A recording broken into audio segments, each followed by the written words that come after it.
अस्सलामुअलैकुम। Mission point के साथ मैं हूं आकाश यासीन। भारतीय एयर चीफ का झूठ पर झूठ पकड़ा गया।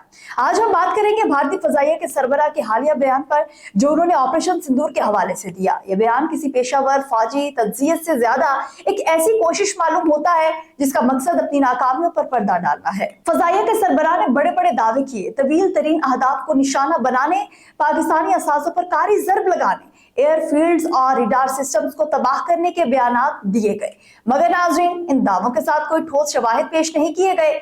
ना कोई सैटेलाइट इमेजरी, ना आजाद माहिरीन की तस्दीक, ना ही मैदान जंग से ऐसा कोई नतीजा सामने आया जिससे ये दावे दुरुस्त साबित हों। असल हकीकत यह है कि इन बयानात में बार बार अभाम पर मबनी जुमले इस्तेमाल हुए। कभी कहा गया शायद F-16, कभी बोला गया वाज़ेह सबूत हमारे पास नहीं, और कभी ये दावा किया है कि इन्हें सोचने दे कि 15 जहाज गिर गए। ये तर्ज बयान हकीकत के बजाय प्रोपेगेंडे को जाहिर करता है। नाज़रीन, जदीद जंग में हकायक छुपाए नहीं जा सकते।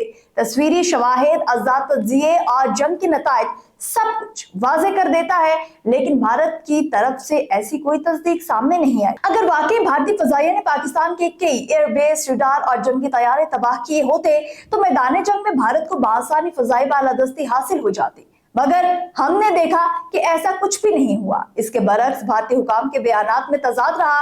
कभी कुछ कहा गया, कभी कुछ। ये सब मिलकर इस हकीकत की तरफ इशारा करते हैं कि नई दिल्ली अपनी नाकामियों को छुपाने के लिए एक ख्याली फतह की कहानी बेचने में मसरूफ है। इस बयान में खास तौर पर ऐसी 400 और तवील फासले तक मार करने वाले मिसाइल सिस्टम्स पर जोर देना भी काबिल गौर है। यह अंदाजा जाहिर करता है कि भारतीय क़यादत अब हथियारों की नुमाइश पर ज्यादा इन्हिसार कर रही है, बजाय इसके कि अपने अमली कमजोर निकात का ईमानदाराना जायजा ले।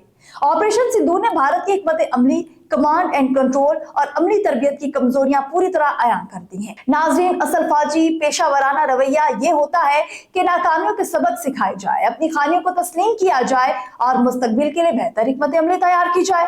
मगर भारतीय क़यादत ने इसके बरक्स किया। उन्होंने मुबालगा आराई, नाकाबिल तस्दीक दावे और जाफरानी प्रोपेगेंडे के जरिए अपनी नाकामियों को छुपाने की कोशिश की है। पाकिस्तान की मुज़ाहमत, इसकी सलाहियत और इसका दिफा आज भी बरकरार है, जबकि भारत ने अपने ही अवाम को दिखाने के लिए खोखले नारे और गैर हकीकी बयानात इस्तेमाल कर रहा है। आखिर में नाज़रीन, ये कहना बिल्कुल दुरुस्त है कि असल फौजी अजमत शफाफियत और संजीदगी में है, ना कि खोखले दामों में। और भारतीय फजाइया के हालिया बयानात ने ये बात एक बार फिर साबित कर दी है। वीडियो आपको कैसी लगी कमेंट सेक्शन में जरूर बताइएगा।